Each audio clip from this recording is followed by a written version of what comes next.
Today I'm going to do a little experiment since I've got nothing else to do waiting for my car to be fixed, you know.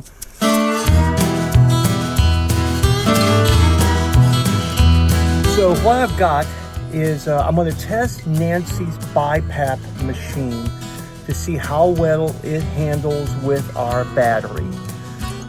So let me turn the camera around and I'm going to show you what I'm going to be doing. So this is the back of the camper. I'll back up here so you can sort of see. There's our bed. This is the back of the camper. This is where we would have Nancy's Bipap machine. Is we would put it up here in this cabinet. And what I'm going to do is over here I have a 12 volt plug that I'm going to plug it into. Well, this runs off of our AC power in our home. So there's a big wart that's on the cord that converts the DC to AC. So what I did, I got online and I ordered a special plug here. This plug actually is a 12 volt plug that goes directly into the Bipap machine. So this end fits. This end will go up there to plug in. Now, we do have a 300 amp hour battery. So I'm going to go down here. I've got a little thing here that Casita gave me that shows, and I don't know if you can see it. I'm going to try to get it to where you guys can see it there. It shows we are at 13.47 on our battery right now, and it's showing full on that. So what I'm going to do is I'm going to plug it in. We're going to see what kind of draw it gets and then let it go and just see what it does. All right, so I've got it plugged in there. I've got it plugged into the Bipap machine. And what I'm going to do is I'm going to turn it on.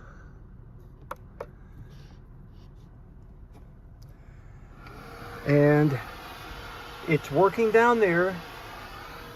It's working up here. And then let's look down here and just see what kind of draw it is. It's right now at 13.3334. And what I'm going to do is I'm going to come back in a little bit and check on it and see what it's doing. And right now I'm going to click my watch here. It is 9:41. So it's seems to be drawing off that battery. And of course, the reason we need to test this is because Nancy and we do want to do some boondocking. So we've got to know how much power that Bipap machine uses in order for us to boondock. Now, like I said, I've got a 300 amp hour battery, and we shall see exactly what the usage is on this. And it seems to be drawing pretty good amount of volts. I'm sorry, you didn't even see me on that, did you? Right now, I'm at 13.28, and it seems to be drawing a lot of juice. So I'm going to hang around and see exactly what happens. It's been running about a half hour. Hardly any voltage has gone out of it at all in that half hour. Just to let you know, the battery that we have is this battery right here. It is a Renogy Core LT for low temperature series. 12.8 volts, 300 amp hours, which means it'll give us 3,840 watt hours of power. Now, I think 3,840 watt hours is more than enough to run what we want to run around here.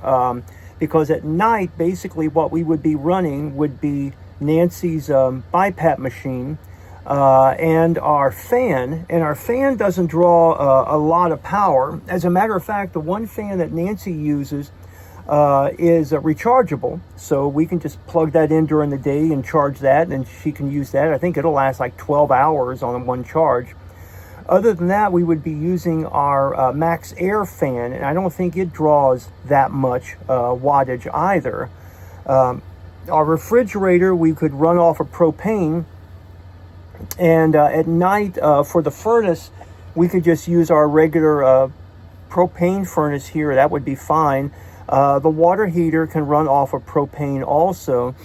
So personally, I think 3,840 watt hours would be more than enough power for us to do what we need to do, including running Nancy's Bipap machine. The issue is how long it will take to charge on solar. Now, I've heard varying degrees. I've heard some people say a few hours on solar, but that's if you have a nice sunny day. And if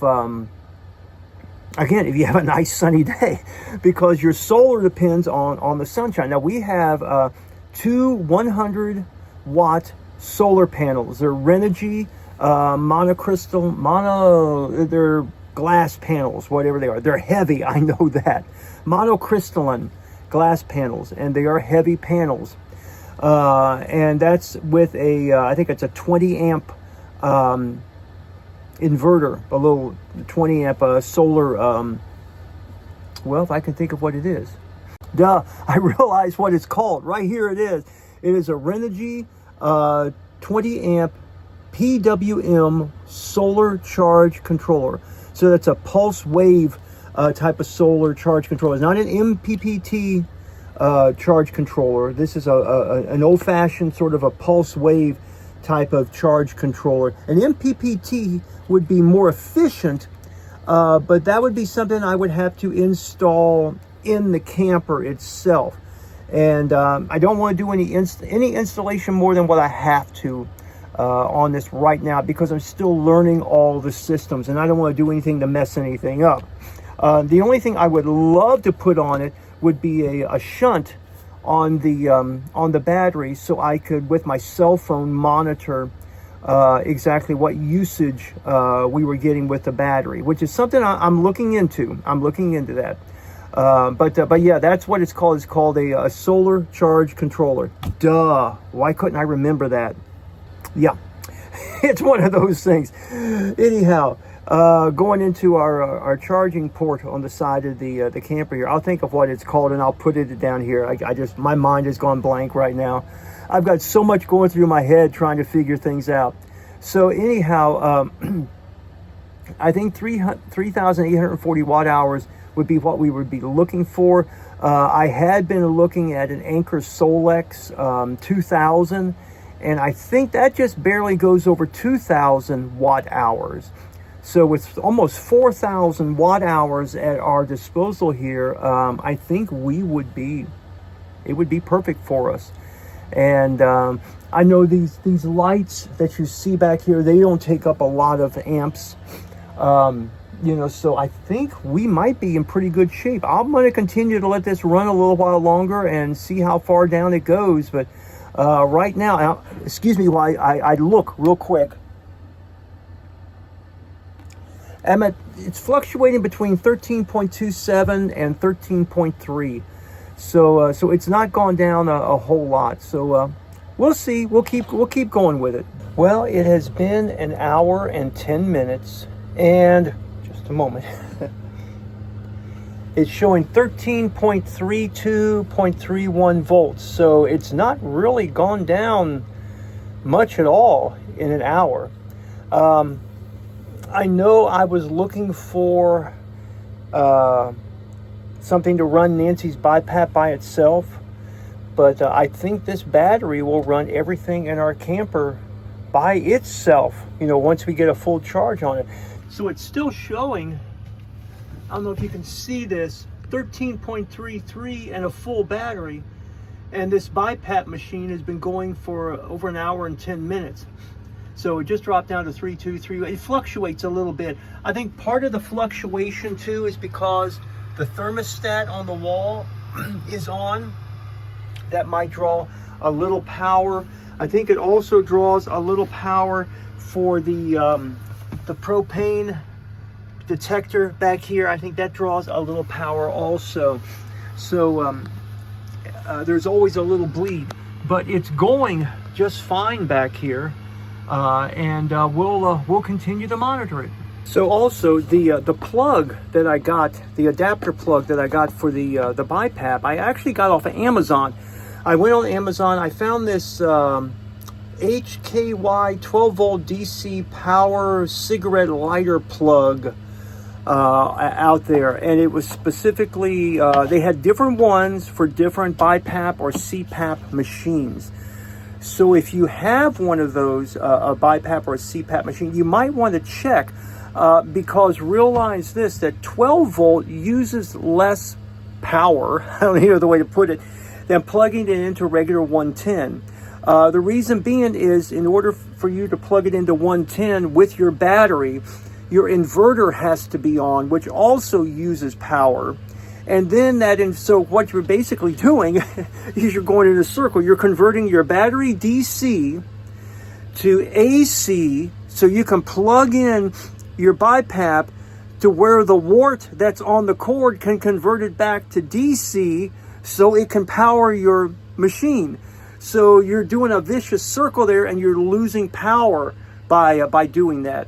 So I would advise getting one of these here and going on Amazon and searching for it. I think it wasn't much at all. It may be $15 or something like that, but it'll save you on your battery. So it's been an hour and a half since I started this. And excuse the noise, they're trimming a tree or something outside. And according to the meter, I am still at 13.33, so it's not drained hardly at all. So if we look down here, it's still showing full battery, fluctuating. There's 13.31. It'll dip down to 13.28 and then go back up to 13.3. There it goes back up. So it's fluctuating around on that. The Bipap machine seems to be working really well. And I'm going to call this a success. Like I said, I was looking for a 1,000 watt hour type of battery, and I didn't realize until I started digging I had almost a 4,000 watt hour. So I think we're good on it. So, yeah, I would trust this off-grid to keep everything going. At the rate this thing goes at, maybe a couple of days off grid. I don't know. I would have to really truly test it for that. But it works really good. The battery. I'm going to get out the solar panel and charge it back up. Not that it needs it. I mean, it's still showing full. So that's where I need a shunt. The shunt will show me truly what my draw is and truly what my usage is on this. So I call this a success until I get my shunt, and then we'll install that. So thanks for being patient with me and for all my memory lapses. All right, so one more thing. When I turned off the Bipap, it went from 13.33 to 13.39. So it was drawing 0.06 volts. The Bipap was. According to this, and this is not too accurate from what I understand, it's there, you know. So anyhow, just wanted to throw that in at the very end.